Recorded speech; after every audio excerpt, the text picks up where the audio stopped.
Rabbi Kavod. It's really wonderful to reconnect with you after so long. I feel the same way you described, and it's a blessing to reconnect with an old friend. And I really applaud the work that you're doing and going deeper. Our subject for tonight, Jewish Spirituality 2021, there's so much to say. And the challenge, of course, is we have less than an hour together. But I wanted to begin by reflecting on the moment we're in. We're experiencing a pandemic and other issues as well, of polarization and the breakdown of our ability to disagree well and to communicate across difference. Many people are dealing with depression and anxiety. There's an epidemic of numbness and avoidance of our emotional states. And we're living in a moment when we go outside, certainly, if we go outside, we can't see one another's faces, and we're wearing masks. And of course, Purim, the holiday of Purim, is coming when we wear masks and we reflect on the masks that we always wear. If someone gets COVID, God forbid, and we should all be healthy, one of the indicators is that they lose their smell and their taste. And this makes me think of the ways in which we have lost our sense of smell and taste for other things in life, for the beauty of certain things that we still are connected to intellectually, but not in a sensory way. And many of us in the world right now are isolated at home alone, and we're yearning for one another. We want to hug again, we want to connect again in person, and we have to find new ways of connecting. And all of this suggests to me that when we consider Jewish spirituality right now, one of the primary categories we need to bring into the conversation is healing. Healing, because Judaism is a healing tradition. And so I want to begin by thinking about how we position Judaism as a healing tradition for the world. That's my starting point when I approach the question of what is Jewish spirituality this year, 2021. And when I talk about healing, I mean healing ourselves, healing our families, our communities, the relationships between communities, healing the earth itself. And I think that Jewish spirituality 2021 needs to emphasize and will emphasize healing through learning and prayer and meditation and the arts and new kinds of collective experience. And I want to think with you together about what are the elements of healing, and what does Jewish healing mean, and what does Jewish spirituality mean?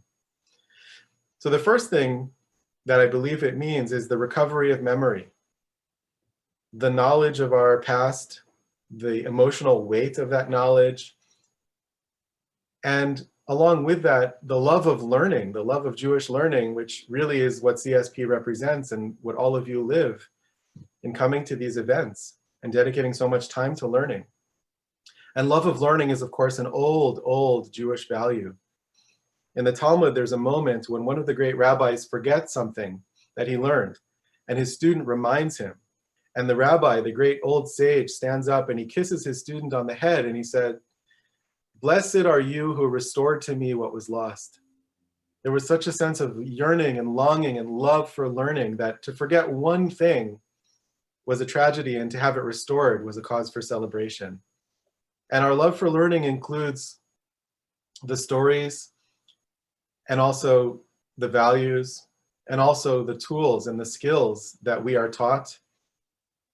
And that's important because when we think about Jewish learning, and we think about a goal of becoming learned or connected to Jewish learning, there are two goals here in my mind, under the rubric of the search for Jewish learning and celebration of Jewish learning. The first is to be empowered as a Jewish learner, and to feel that you're approaching more and more with every moment, every class, every chavruta study with a friend or a partner, every book club, every conversation you have that involves a Jewish text or a Jewish tale, is to approach more and more the idea that nothing Jewish is foreign to me, that there's nothing in the map, in the canon, in the library, to which I'm a stranger.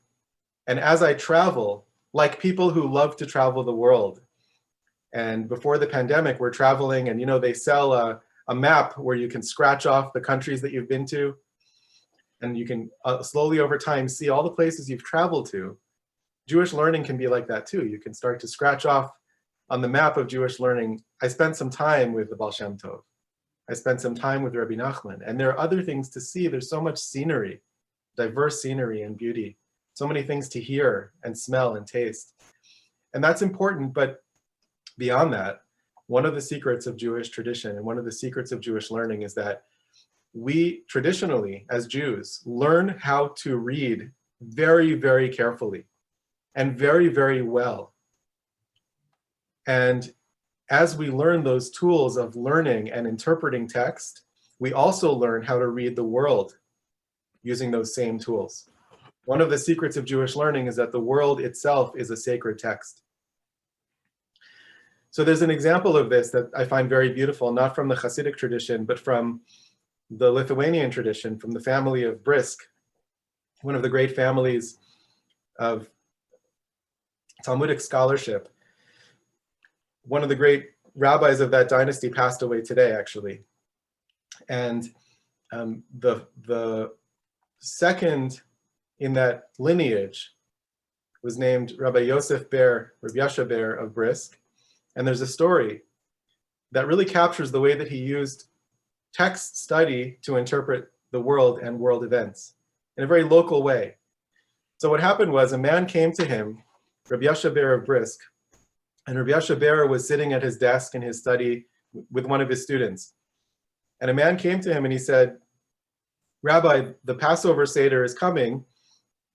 Is it permissible to have 4 cups at the Passover Seder, not of wine, but of milk? Is it permissible to have 4 cups of milk at the Passover Seder?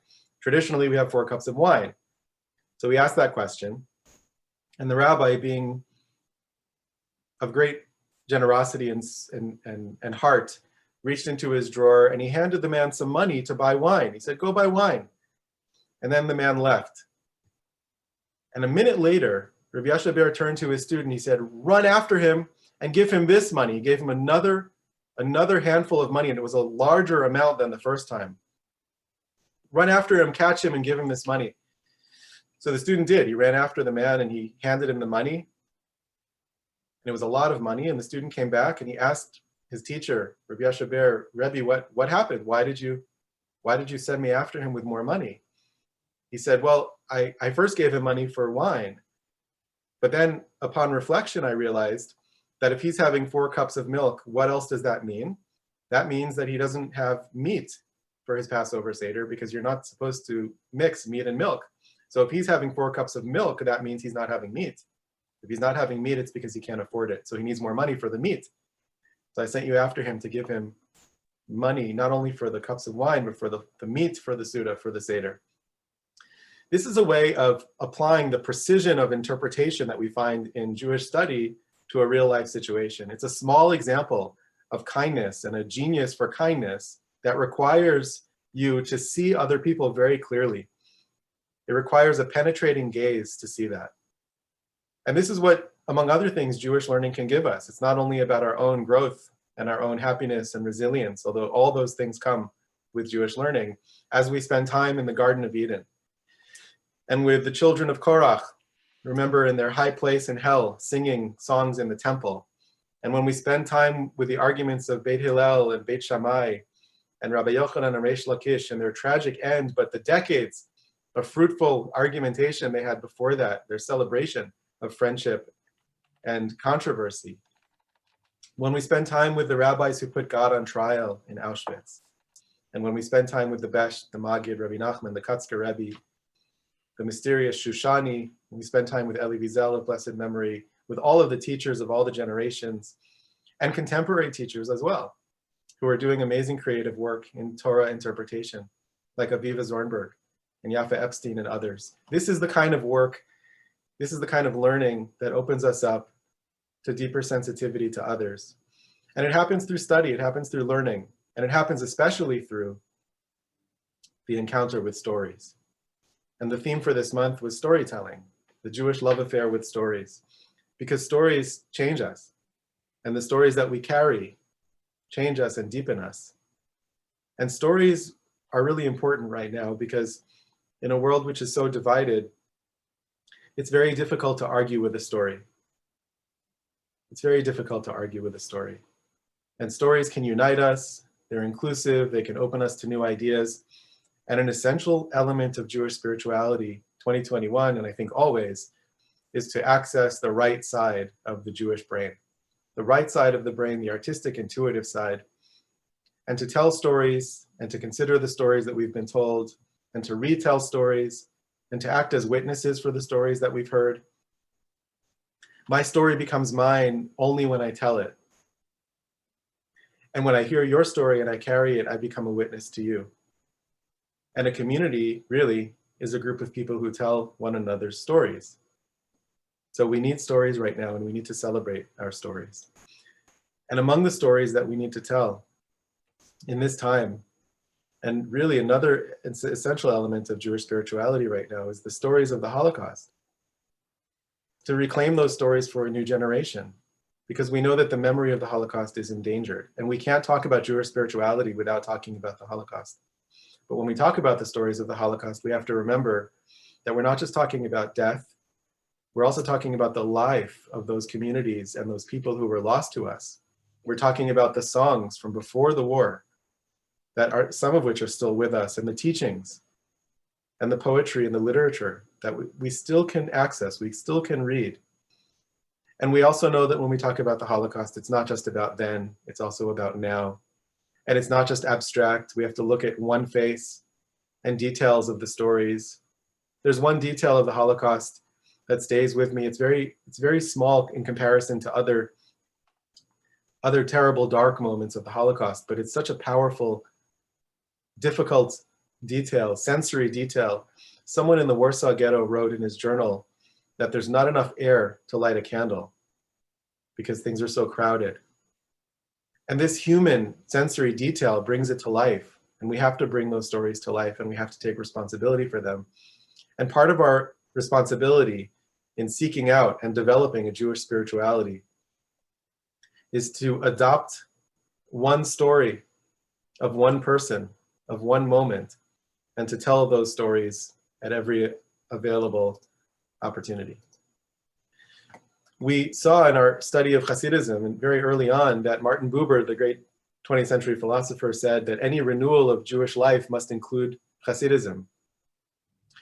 Elie Wiesel said that the essence of Hasidic legend is to humanize fate, to take a difficult situation like the ones that the Hasidim faced in the early days, to deal with devastating challenges, both physical and spiritual, and to humanize that fate, to find ways of bringing humor and sensitivity and kindness and compassion to their situation. And don't we need to humanize our fate now? And so don't we need Hasidism? The great Rebbe, we didn't explore him together yet, but the great Rebbe, Rabbi Moshe Lev of Sassov, said the world exists at the edge of a knife. There's an abyss on one side, there's an abyss on the other. Our job is to walk across. Rabbi Nachman said the world is a narrow bridge. And the main thing is not to be afraid or not to make ourselves afraid. And Hasidism at its essence, to me at least, can be captured in one story, which we saw early on as well, but we haven't seen it for a little while. The story of the man who was forgetful, the man who couldn't get dressed in the morning and couldn't find his toothbrush and identify what it was for and couldn't make breakfast or coffee. Can you imagine not being able to make coffee in the morning? Just unimaginable. So he went to his Rebbe, he went to his master, and he said, "Master, I can't function because I can't remember what things are for." And the Rebbe told him to label everything. So he labeled everything. And the next morning he was able to function. He was able to get dressed. He was able to wash himself and brush his teeth and make breakfast and make coffee. And then he saw himself in the mirror by the door and he said, "But who am I?"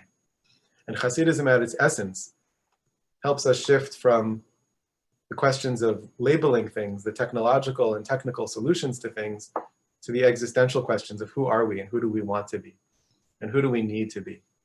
And when I think about Jewish spirituality and I think about that question, who do I want to be and who do I want all of us to be, the first thing that comes to mind is that our goal should be, must be, to cultivate a lev basar, to cultivate a heart of flesh, a heart that feels, a heart that is open, a heart that is vulnerable, a heart that is allowed to be sensitive, a heart that allows for yearning, which can be uncomfortable, but is essential.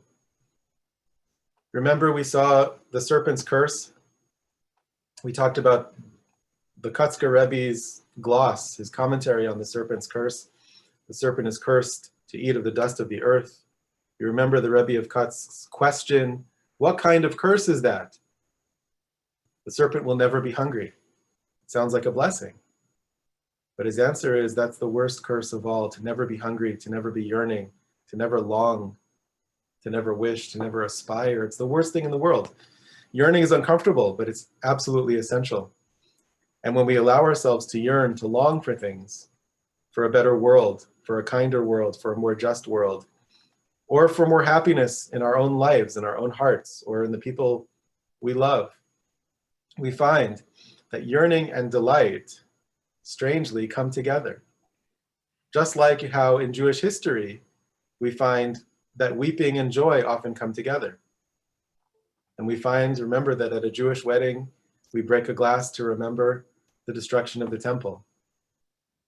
And on Tisha B'Av, which is the day of mourning for the destruction of the temple and the exile and all the suffering of all people in all times, according to legend, that's the day that the Messiah is born. Having a heart of flesh means we are open to joy and sadness. We don't run away from any of it. This is essential in our world right now, which tempts us again and again with new ways to avoid our feelings and our experience, with new ways of numbing ourselves. And this is perhaps what the great Rabbi Pinchas of Koretz meant when he said, the soul whispers to a person all the time. Your soul is whispering to you right now. Hints, messages. And when his student said, so why don't people learn? He said, well, the soul never repeats itself. So we have to listen well. We have to capture those messages, those whispers. And the whispers are different for every person. So Jewish Spirituality 2021, not only because we are isolated or we're experiencing community on Zoom, but also for essential reasons, is about restoring the subjective and the personal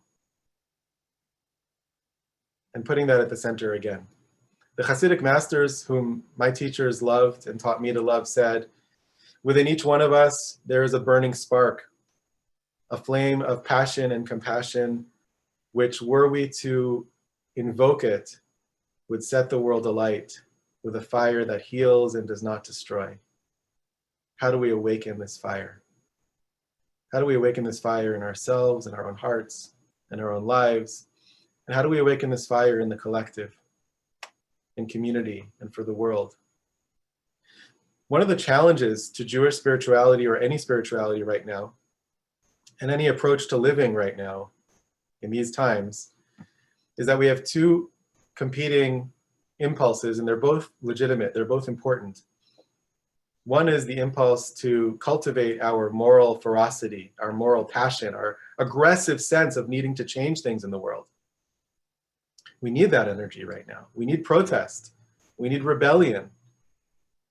But we also have an impulse to tenderness, to humility, to openness, to connection. And for much of this year, I've been struggling with the question of how do these things fit together? How do we maintain a sense of ferocity and passion for the causes and the values that we care about without losing a sense of humility and openness and softness? Can those things be brought together? And then I was teaching at a conference. I was teaching a workshop to educators. And in the back of the room, there was an educator attending the workshop, and she was holding her newborn baby in her arms. And I suddenly understood that that's the place where ferocity and tenderness, ferocity and open-heartedness come together. When you're holding a baby, your heart is open. You feel a sense of tenderness. But you also will do anything you have to do to take care of that baby, protect that baby from any possible harm. The world right now is a baby in our arms. And the baby has a fever. And our job is to do everything we can do to take care of it and heal it. And this is perhaps what is meant by the rabbinic legend. We're reading the story now of the Exodus from Egypt. The rabbi said that the Exodus only happened because of the Nashim Tzadkaniyot, the righteous women. And of course, that means the women who were essential protagonists of the story, the midwives, the mother of Moshe, Miriam. And if not for them, and Tzipporah, if not for them, the Exodus likely would not have happened. And all the women played a role, according to the rabbis. But it also might be hinting that what we need to bring the world out of exile is a womb for the world, is compassion for the world, which comes from the sense of creating a space in which something new can grow and gestate and be nurtured with love. Our job is to bring moral ferocity and humility and open-heartedness together. And along with that, I think it's important to say that we spent a lot of time together studying tales of conflict. And we saw when conflict works, we saw the positive value of disagreement when it's channeled well, and we saw how it can fall apart with the story of Rabbi Yochanan and Reish Lakish. And we saw the ideal of having an Ezer Kenegdo, a helper against disagreement for the sake of the other, conflict that can help each of us to deepen ourselves and approach the truth. I think we have enough trouble without practicing the ancient art of hypercriticism. I think there's a lot of criticism and overly critical ways and postures of relating to one another. And this time really calls us to compassion. And I want to remind us when we consider Jewish spirituality that in Hebrew, which is a very wise language, the word for responsibility, arevut, is also the word for sweetness. Taking responsibility is sweet, and acting with sweetness toward one another is the responsible thing to do. At the heart of Jewish spirituality, and this is not just for 2021, this has been true for a long time. It's been true really since the beginning, but sometimes parts of our community forget, is a very simple idea. Remember Elie Wiesel's favorite phrase, and yet. And yet. We can hold different ideas, different values in tension. We don't have to resolve them so quickly. We can recognize that there are two different ideas that are both valid and legitimate and important, and they can coexist in some kind of tension, some kind of paradox even. So one of his favorite and yets, one of his favorite tensions, and one of the most important ones for us today, is the tension between particular identities and universal commitments. This really began with the first Jew, with Avraham, to whom God said, leave your home, your homeland, your father's house, go to the land that I will show you. And the end of that verse, and through you, all the nations of the world, all the families of the world will be blessed. So your particular destiny, your particular journey, the fact that you're leaving your culture behind, you're rebelling against that culture, you're becoming a stranger and a wanderer, is really ultimately for the sake of the whole world. When we forget that our particularism exists in that holy and yet tension with our universal love and commitment to the world, we run into trouble. And when we forget the particular parts of our tradition, we also run into trouble. That's when assimilation happens. There's a tension here, and it's a good tension. And the tension appears elsewhere in the Torah when God says, the Jewish people are going to be a mamlechet kohanim, the goy kadosh. They're going to be a kingdom of priests and a holy nation. What is a kingdom of priests? Well, one thing we know about the priests was that their primary responsibility was to receive the offerings in the temple from anyone who wanted to connect to God for whatever reason. The Kohen, the priest, was the one who would receive the offering, separate the different parts of the offering. Parts of it are going up on the altar to God, and parts of it are going out. And there's a distinguishing there, and the holy parts that can be raised up are going up on the altar. And that's an image of how Judaism as a civilization might relate to the rest of the world, identifying the best of every culture and every nation and lifting that up and saying, this is holy and this is beautiful. And we're going to bear witness to that beauty. We're going to affirm that beauty.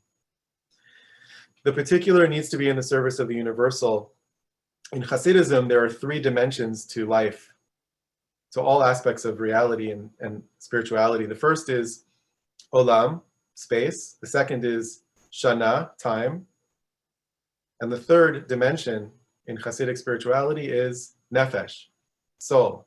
These are the three dimensions of everything: space, time, and soul. And the dynamic of the particular in the service of the universal points us to three aspects, very practical, specific aspects of Jewish spirituality in 2021 that I want us to think about over the course of the coming months. The first is space. What does it mean that the particular is in the service of the universal? That we are holding the tension between particular and universal in space? Well, I think what it means is that we who are living here outside of the land of Israel need to reconsider the depth of our connection to that land. We need to dream of Jerusalem, as our ancestors did. The king Yechaniah, who was exiled from Jerusalem, took stones of Jerusalem with him into exile. And we need to consider a new depth of connection and covenant between diaspora communities and the land of Israel, and recognize that that can exist in tension with our universal commitments. And that's a beautiful tension, a creative tension. But we need to deepen our connection to the state of Israel, the land of Israel, to Jerusalem. In Shana, in time, what's the particularity of time? It's Shabbat. And in a moment when we are, all of us, struggling to different degrees with questions of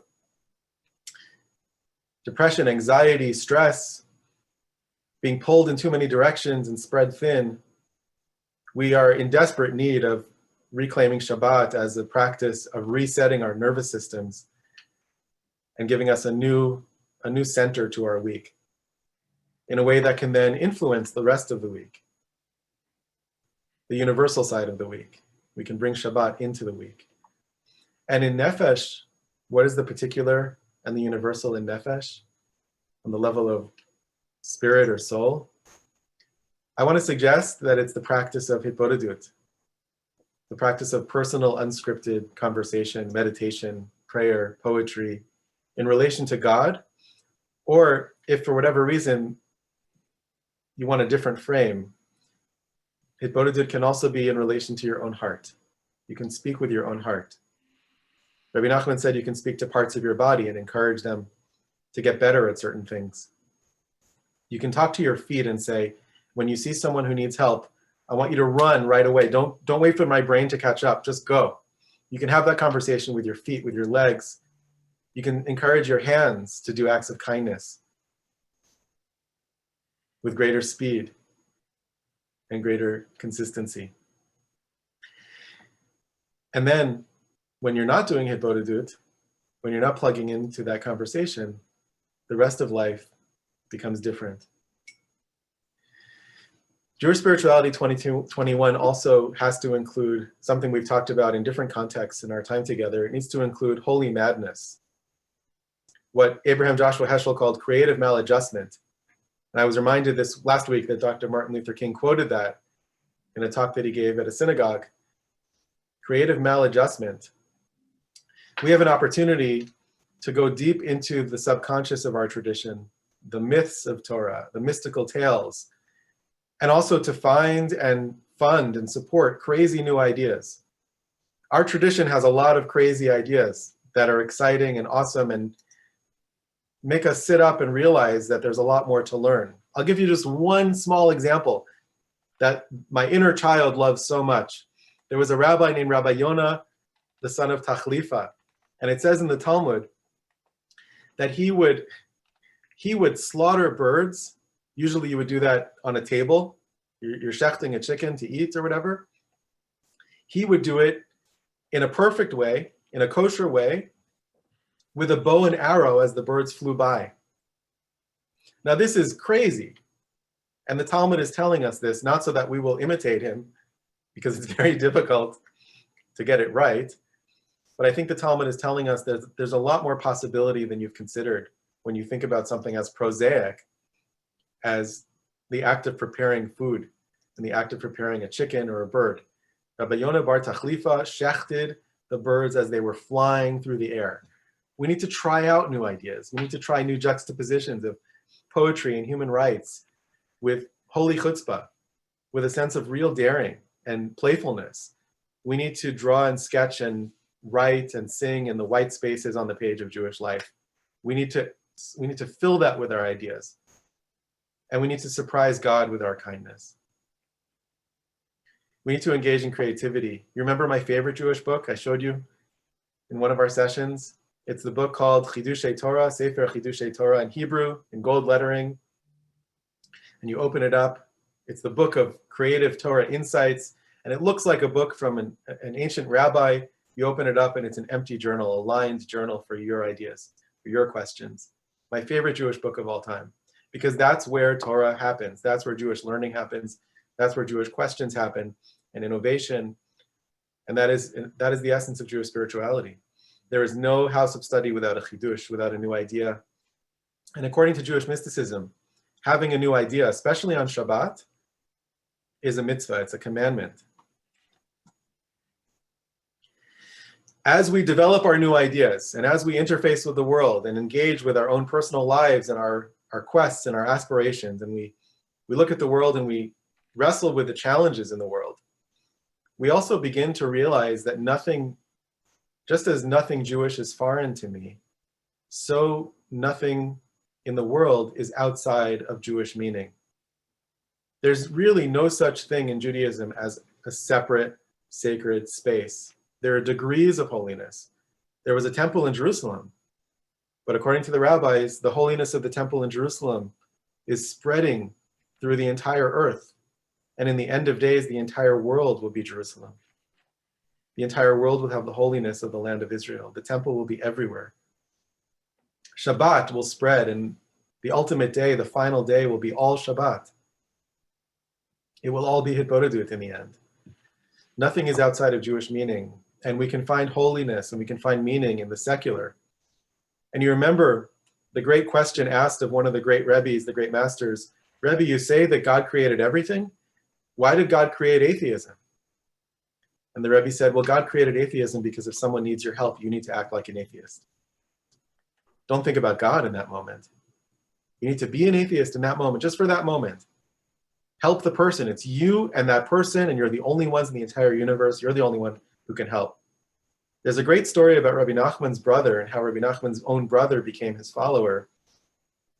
And the story goes that his brother, his name was Rabbi Yechiel, visited Rabbi Nachman for Shabbat for the first time in many years.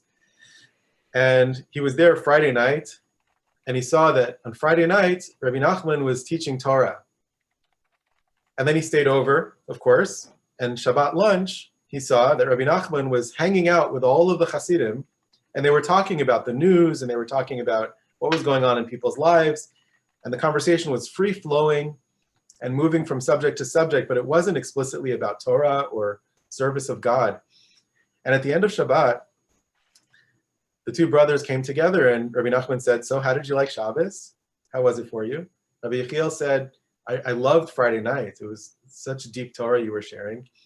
But, Shabbat lunch, it seemed sort of wasteful. You were talking about all kinds of secular matters, unimportant matters. Rabbi Nachman said to his brother, do you remember everything we talked about?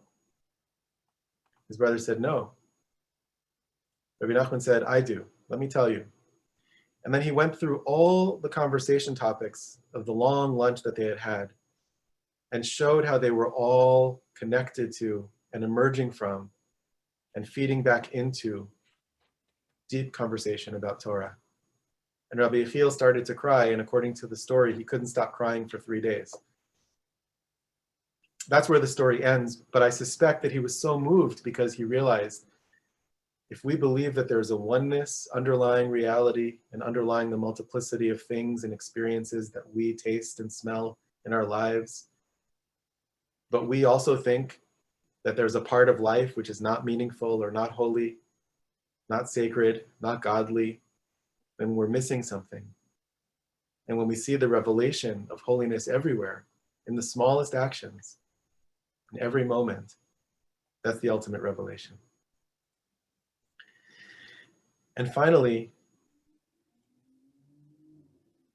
when we think about Jewish spirituality in 2021, we have to think of the Kotzker Rebbe's statement to one of his students, where he said, "What's the purpose of life? What's the purpose of Judaism? What's the purpose of Jewish spirituality?" And the student said, "It's to perfect ourselves. It's to become perfect people. It's to become whole people." The Kotzker said, "No, you're aiming too low. The purpose of all of it is to raise up the sky. It's to raise up the sky." And part of our job as Jews and human beings right now is to aim higher, to recognize that survival is not enough. There's a story about a prince who was exiled by his father. This story is told by many Hasidic masters with slight variations. A prince was exiled by his father to a distant land, and the son, the prince, fell into dissolution. He spent his days drinking and playing games and gambling with friends. And the king regretted sending his son away, and he sent a messenger to his son. And the messenger traveled a long way and finally found the son, the prince, and he said, "The king, your father, has sent me to find you. I've searched near and far. He misses you, and he sent me to you to ask you, what boon would you ask? What can the king, your father, give you?" And the prince, who was nursing a terrible hangover, according to one version of the story, blinked his eyes blearily, looked at the messenger and said, "You know, I really could use a new shirt because this shirt is stained with wine." And the messenger paused and he said, "Is that all, my prince?" And at that moment, the messenger is yearning so much for the prince to ask for the one thing that matters. It's not a new shirt. It's not a place to sleep. It's nothing other than to go home. But according to the story, the prince doesn't ask to go home. He says, "Yes, that would be great. To get a new shirt would be wonderful." And the messenger, his heart quietly breaking, replies, "It will be done." And this is a cautionary tale. We have opportunity to ask for more, and we need to aim really high. And part of this to me means that part of Jewish spirituality has to do with pride, with holy pride, and with no more defensiveness or apology for being Jews and for being involved in Jewish life. And not just reacting or responding to the latest attack, verbal, social media, or other, on the Jewish people defensively, but to remember one simple fact. Do you know why there are Jewish people? Because God loves the world. So how do we do all of this? Whenever Professor Wiesel asked that question, how do we do this? Or students would ask him, how do we do something really difficult? How do we choose hope? How do we aim higher? How do we think higher and feel deeper, as he often said? His answer often was one word: we do it together. So I want to end with a story, one of my favorite Hasidic stories, and it's really, to me, it's a miracle story, even though there's nothing supernatural about it at all. It's one of the greatest miracle stories in Hasidic life. And the story goes that for over a year, a young Hasidic student named Rav Chanoch Henech, who would later become a great master, but for a year when he was around 13, 14 years old, he longed to speak with his teacher, Reb Simcha Bunim, of Pshiska, the great Rebbe, the great teacher of the Kotzker Rebbe and the Ishbitzer Rebbe, the pharmacist of Pshiska. Rav Chanoch wanted to ask his Rebbe a question, but every time he approached the Rebbe, he became intimidated and he retreated. He was very shy. And one day he was in the field and he just started crying from the depths of his soul, and he ran to Reb Simcha Bunim. And Reb Simcha Bunim, the master, said, "Why are you crying?" And the young man said, "I'm alive. I have everything I need. There's just one thing I don't have. I don't know why I'm alive. I don't know what I'm here for." And he sobbed and said, "I don't know what I'm here for." Reb Simcha Bunim looked at him and he said, "That is the question I've carried my whole life." And then he said, "You will come eat the evening meal with me tonight." You'll have dinner with me tonight. And in the end, Jewish spirituality is about the simple things. It's about one more moment of human connection and one more shared experience of learning, of conversation, of creative encounters. We have been trained for millennia by our tradition to bring new life to the world. We are the blessing to which the world says amen. We are the midwives of new, kinder realities. And this is what will help us as we see, please God, the vaccine reach more and more people and groups. This is what will help us not to return to the world that was, but to do one essential task: to reimagine the world.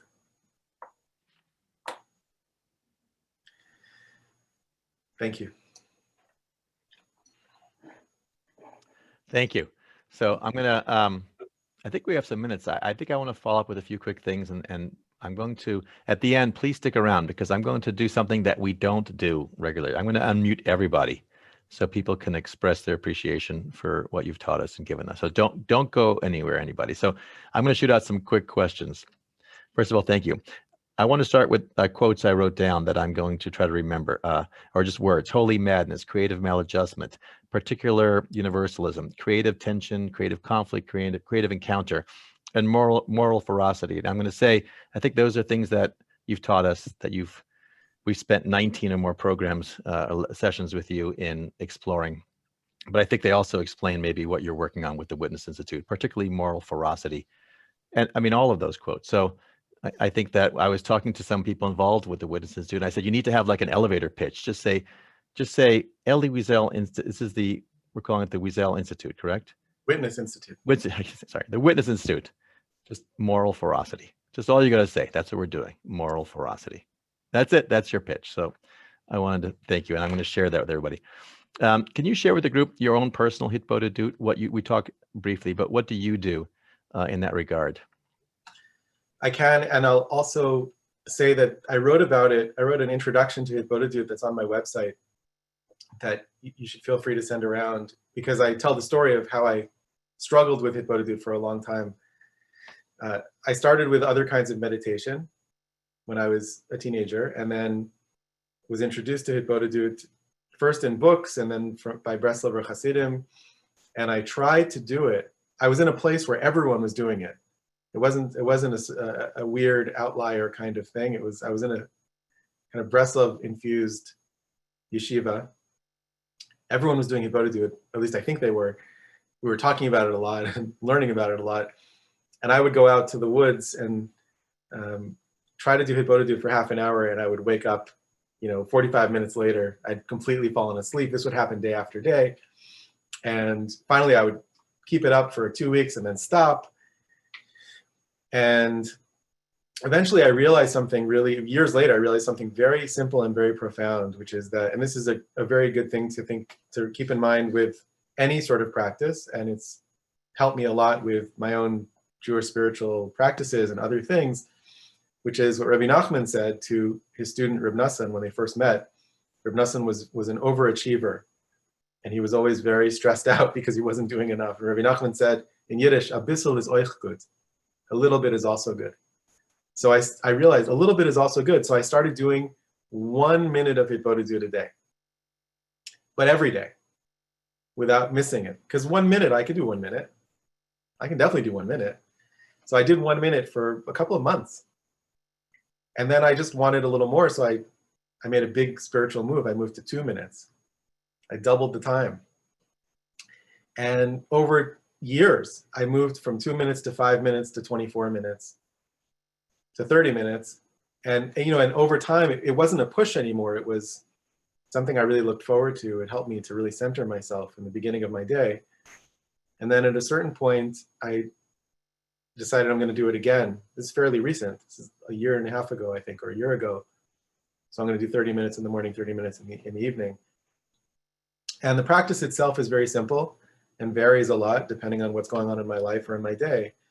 All you need for hitbodedut is a set aside place where you won't be disturbed, a set time or a timer or a watch, your heart. You have to make sure to bring your heart with you, and your mouth. You have to make sure to bring your mouth with you, and that's it. And then you're speaking out loud. And the practice is speaking out loud. It's a speaking meditation. And you can speak about how awkward it is to be speaking alone in a room. You can do that for a long time. You can speak about your day, what you're struggling with, or something you're nervous about or concerned about for someone else or in your own life. You can talk about your aspirations, what's going on at work. I mean, there are no rules. It's completely unscripted. It's completely up to you, and it's completely subjective. And that, to me, is the best thing about Hitbodedut. The Breslover Hasidim say that in traditional prayer, we have 3 daily prayers in traditional terms. We have Shacharit, the morning, afternoon prayer, evening prayer. And then the pinky is Musaf, which is only on certain days. It's on, Shabbat and holidays. That's why it's the pinky, it's smaller. And Hitbodedut is the thumb, the opposable thumb, that sort of activates all the other prayers and allows you to do things like open a door or turn a key in or work with a phone. And Hitbodedut is the thing, the unscripted thing that activates all the liturgical prayers and brings them to life. So that's a little bit about the practice. You can read more in my essay, but also in a book by Sarah Hurwitz called Here All Along. She and I talked about Hitbodedut, and then she wrote about it in this wonderful book of her journey back to Judaism and to exploring Judaism.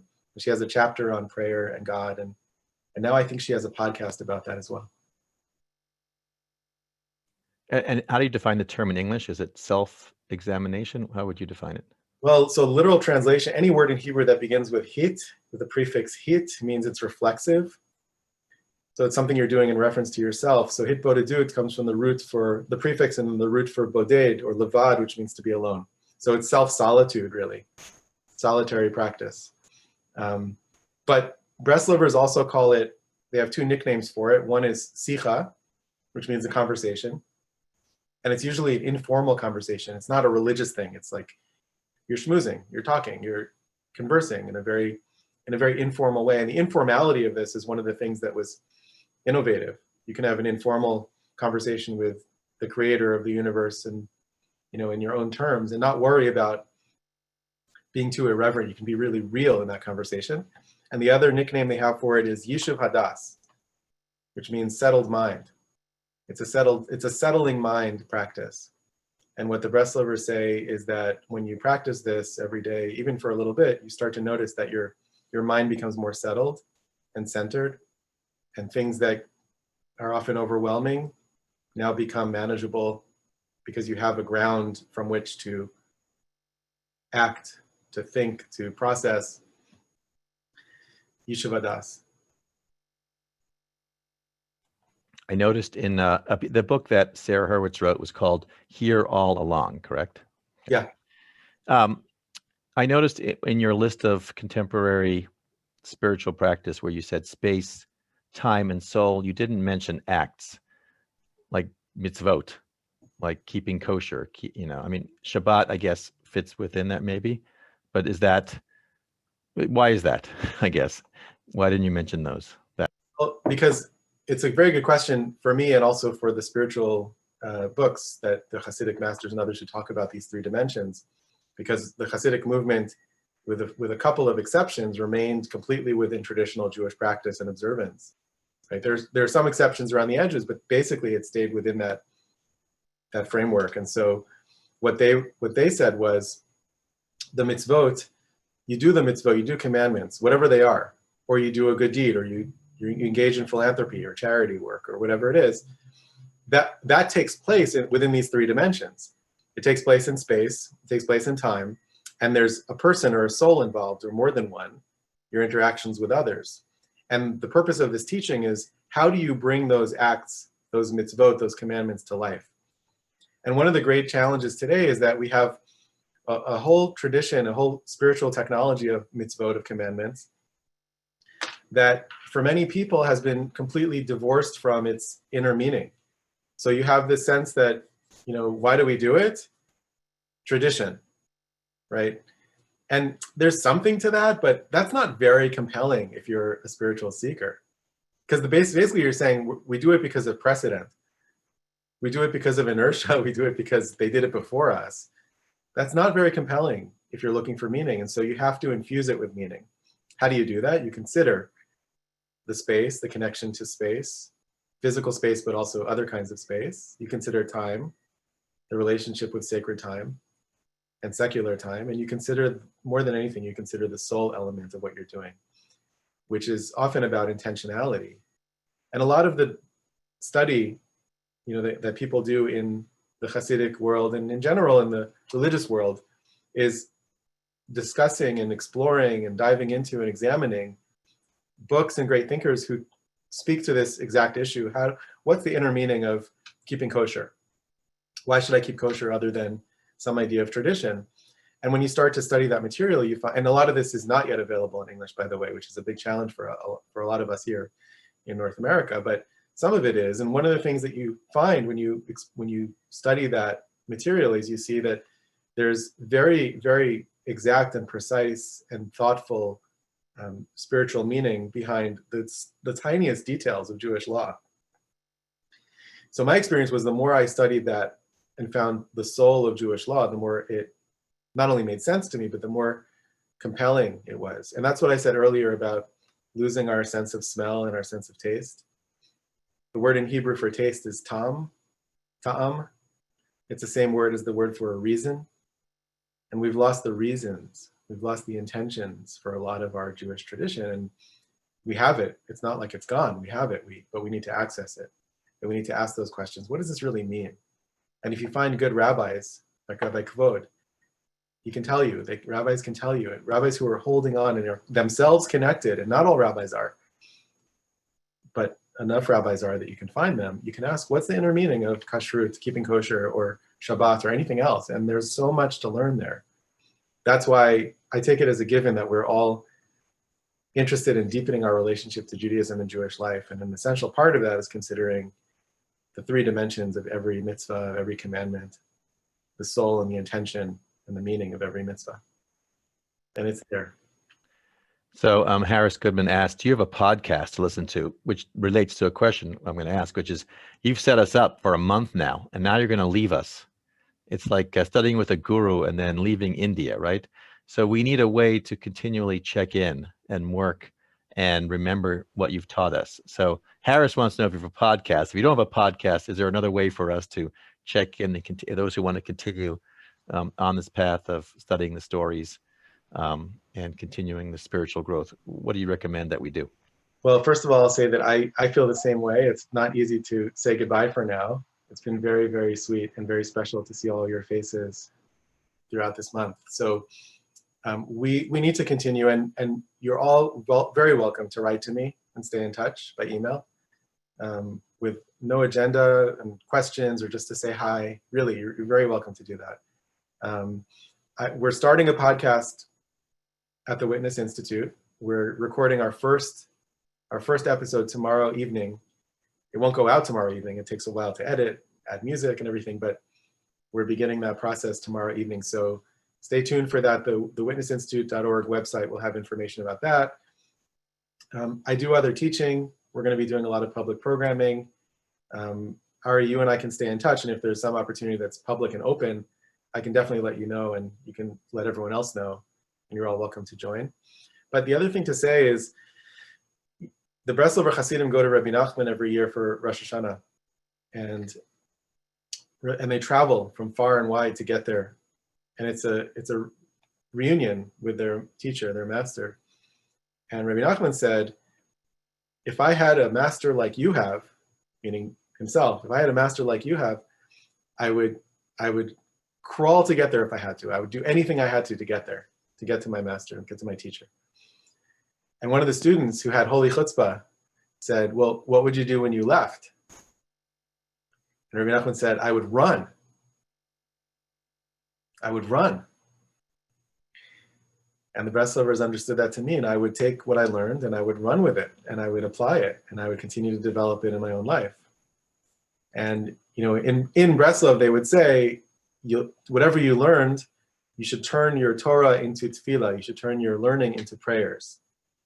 Take what you learned and turn it into a prayer, turn it into a wish, an aspiration, a poem that captures something that you're thinking about or you're yearning for, longing for. Write it down, maybe a few of them, and keep it with you. And then you can recite that every once in a while. And you can bring it into your life, and it's not over. Every time we have a moment of learning or inspiration, it's a seed, and it's your job to water it, and it's your job to take care of it, give it sunshine. And you can all do that. And let me know how it's going. We're not going to let you off the hook that easy, though, because you and I are going to work on ways of getting you back into our community. I already have an idea I will talk to you about, some kind of regular, recorded session from Ariel that we'll share with our group. We'll talk about it. Just the final few points before we reveal the final gift to our, I think like 53 Hasidim of Ariel. The first one is people are very concerned, and Raz Vogelfanger has said it, and Jeff Kaufman, and many people, they see the news. And first of all, not all Haredim are Hasidim. I want to make sure people know that. But all Hasidim are Haredim. I'm not talking about Neo-Hasidism, but we'll get there. No, not really either. Many are, but not all. So, but they see the news, and they see people dressed like Hasidim, and they see what's going on in Israel with the Haredim. Many of them not going along with rules and regulations to protect everybody, particularly with COVID. And before that, with regard to deference and respect to other Jews in Israel, and in our country, internal strife with the Hasidim.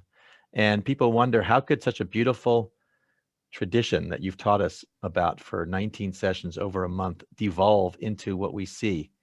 How do we take that? How do we interpret that? And I think that's a challenge for many people. It's an old question, and we've touched on it. There are a couple of things, but they're all connected. Because the first thing to say is that there is an aspect of this which has to do with how those communities are portrayed, how they are exoticized on some Netflix shows, for example, which isn't malicious, but it's not always totally real. That's not always true. Shtisel does a pretty good job. I spend time in those communities. They're pretty good at portraying some of the realities and complexities, but there are other shows that don't, that really look at those communities in the way that other people look at Amish communities, as sort of exotic and foreign and a stranger in our ranks. And that offers a very superficial view of what's happening in those communities. And that's true in news articles as well. And that does happen. Having said that, there is a kind of collective madness when hundreds or thousands of people in any community, and it happens often recently in the Orthodox, ultra-Orthodox communities, get together for a wedding. It doesn't only happen there. There were 70 people today on a cruise ship. I don't think they were Hasidim on a not a cruise ship, a yacht.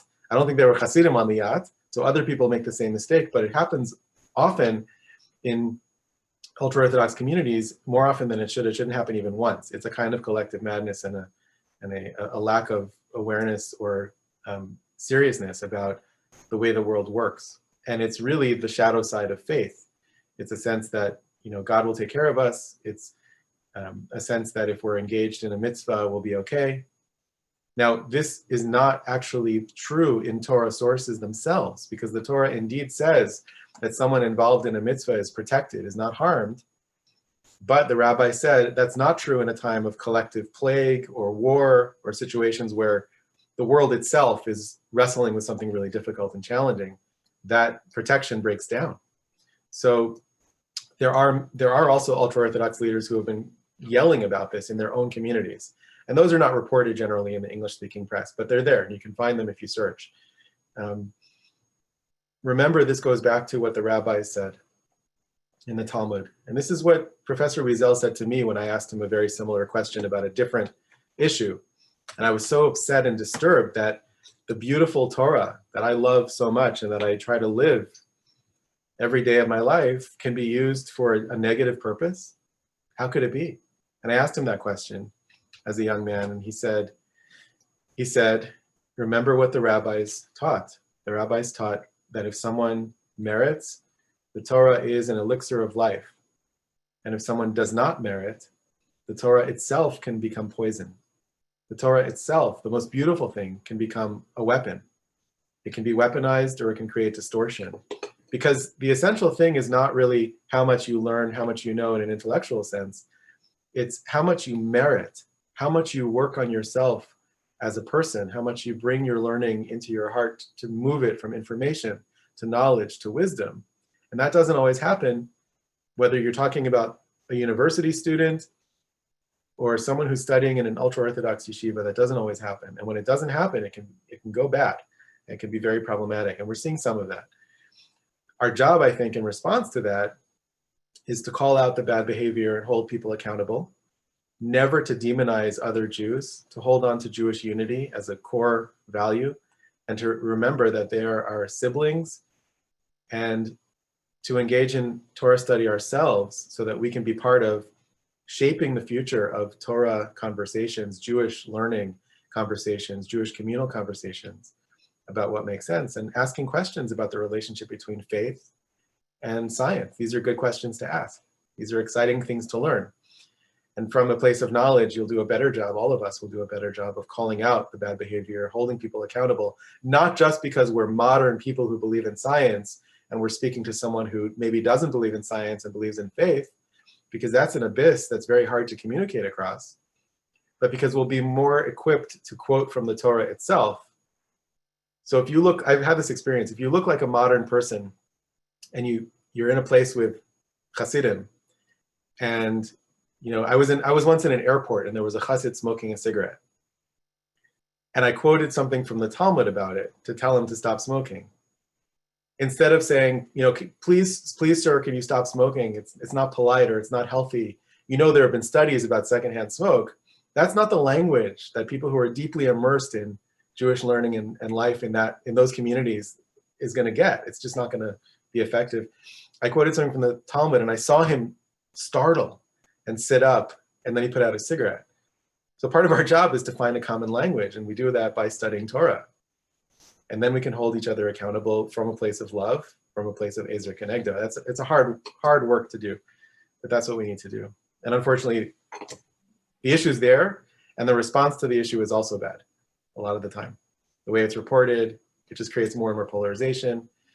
So I look to the figures who are bridging the communities and who are holding their own communities accountable and really are bridging faith and science. There are people like that. Rabbi Jonathan Sachs of blessed memory was one of the great spokespeople, not in the ultra-Orthodox community, but for the Jewish people across the world, among many other important issues, helping to bridge the language of faith and the language of science.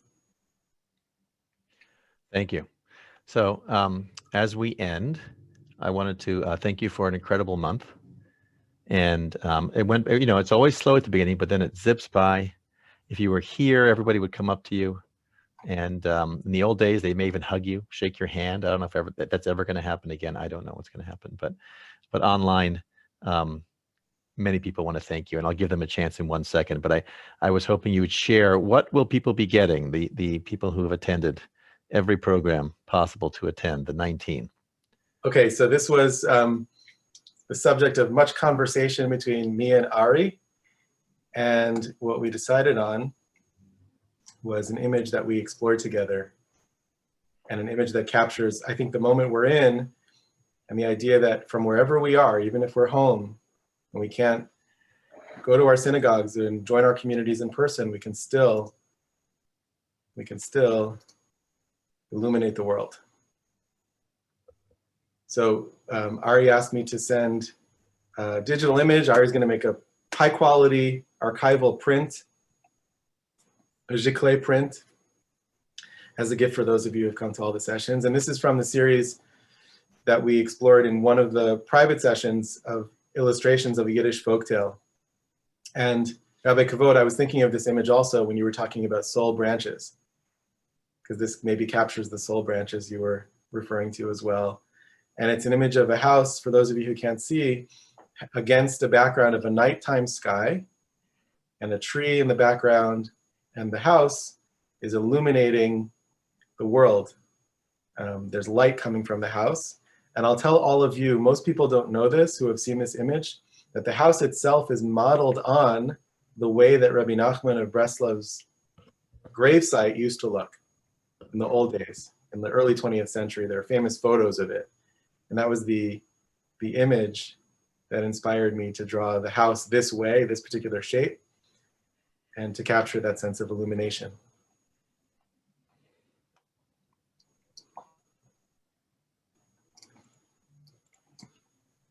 So we have engaged a high quality printer to make those prints, and I'll be following up with everybody that attended all 19, and we'll get you your print so you can hang it up on the wall and remember this month.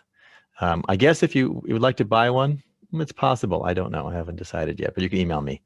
With that, I think I have everybody or many people on the screen. So I'm going to do something we haven't done. I'm going to unmute you so we can just all express how much we've enjoyed having Ariel with us. So let's see if we can do this. I'm not sure my brain can even do this. Can I? Okay, I'm allowing you guys to unmute. Ask all to unmute. Everybody, you're all there. Thank you. Thank you so much, Ariel. Thank you. Thank you. Thank you. Have much fun. Very much. Thank you. Thank you so Thank much. you. Gracias. Thank you very much. To vote, Ariel. You are an amazing teacher. Thank you so much. Thank you. I wish you your Leader. Thank you. Lot and a lot. Really, Thank you so much. of my heart and Safe soul. trip home. They were Safe trip like, home. Safe trip home. Thank you very much. You are a true. Thank you. Thank you. Capacity. Be more people like you. Amazing months. You have such a calmness. thank you for the all of you.